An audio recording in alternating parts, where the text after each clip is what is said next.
Now, as we continue in our Panorama study, I'll be honest, I think this particular section can be a little hard to follow in the workbook. So what I want to do is give you some things to write down or some notes to make, and it might make sort of the flow make a little more sense. On page 100, where it says Roman numeral 2, overview, I just want you to write down next to that overview. And if you're taking notes on a PDF or something like that, write this down. You can annotate your PDF. Just write the books. So first we're going to look at the books. Then, if you turn over to page 104, Roman numeral 3, I want you to write the plot. So we're going to first see the books that are involved, then we're going to examine the plot, the big plot arc that takes place through these books, and then go to page 109, and we're going to look at Roman numeral 4, the people. The books, the plot, the people. And that helps me to orient myself to this section of the Panorama timeline, because we're going to work through it essentially 3 different times. First, we're going to look at the books,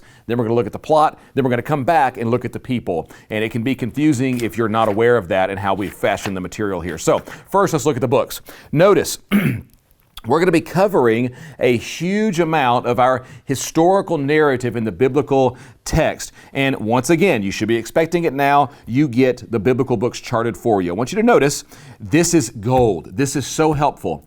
This is parts of our Bible that a lot of us are very unfamiliar with. These are parts of our Bible that can be intimidating. We get into these narratives, especially when they intersect with books of prophecy or poetry, and it gets us confused.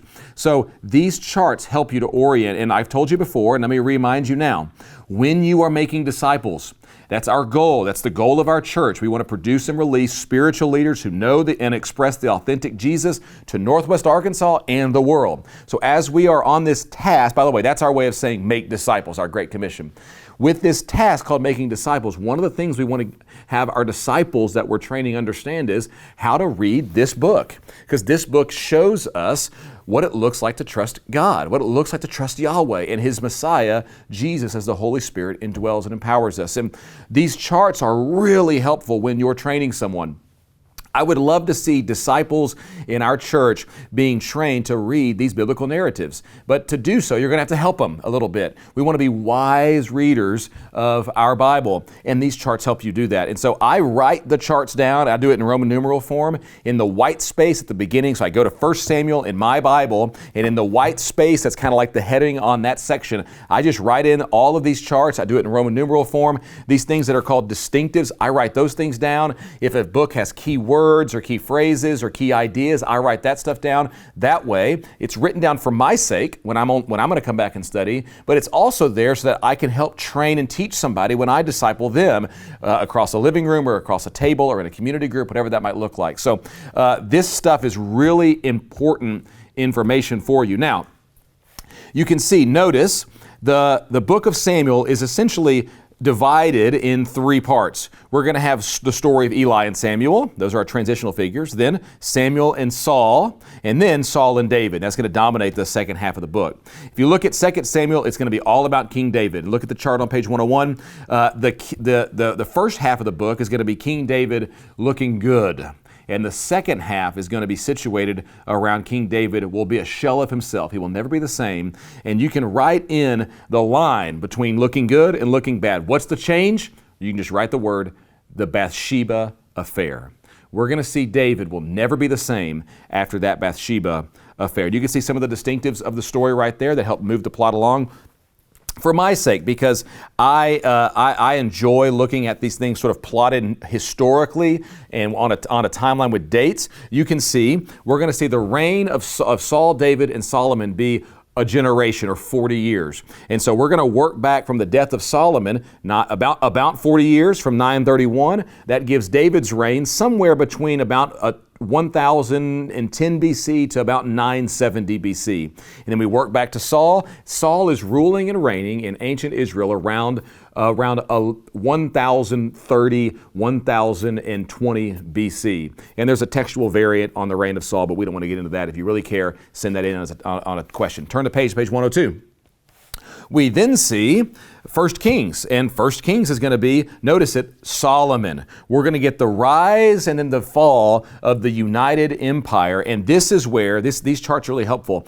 This is where we begin to get really confused in our Bible, because then we're going to look at it next week. We're going to get a split of the kingdom. Here's some distinctives. Notice Second Kings and the Chronicles book are going to retell this story, but from a little bit different angles, and they're written at different time periods. Go over to page 103. Now you see First and Second Chronicles for you charted out. And so here is our books they're making sense. Hopefully you can see the material. And what I want to note is the book of Chronicles can be very difficult for us to read. It begins with a long, long, long list of names and people. And it's okay to skim that material. It's okay to move quickly. But I want you to write next to where it says genealogy on page 103, Adam to the return of exile. Just write down, who is the snake crusher? The Old Testament keeps tracing these lineages from Adam to this now to King David. And they're going to trace that all the way from Adam to our future Messiah king. And the question at hand always is, who is the snake crusher? That's why the genealogies are important. So here's our chronology. You can see it on page 103. We have the reigns of these three kings. The Bible will say that they each reigned 40 years. The word 40 is really, it's a way to express a generation. And so it's around 40. I don't think it has to mean that they died exactly on the 40th year. And I said a minute ago, there is a textual variant in one of our passages, which means the manuscripts disagree as to the length of Saul's reign. A generation, it could have been a little bit shorter than that, but it's not all that important. If you really want to ask, like I said, you can send a question in. If you look over on page 104, here is all of what we just said over the last 8 minutes or so put together in one chart. Saul, notice it on page 104. This is awesome. This is so helpful for us. Saul's life, David's life, Solomon's life. That's what we're having you remember on our timeline. We three kings of the united monarchy are Saul, David, and Solomon. And there's the books that walk us through their lives. Now, with that in mind, let's look at the plot.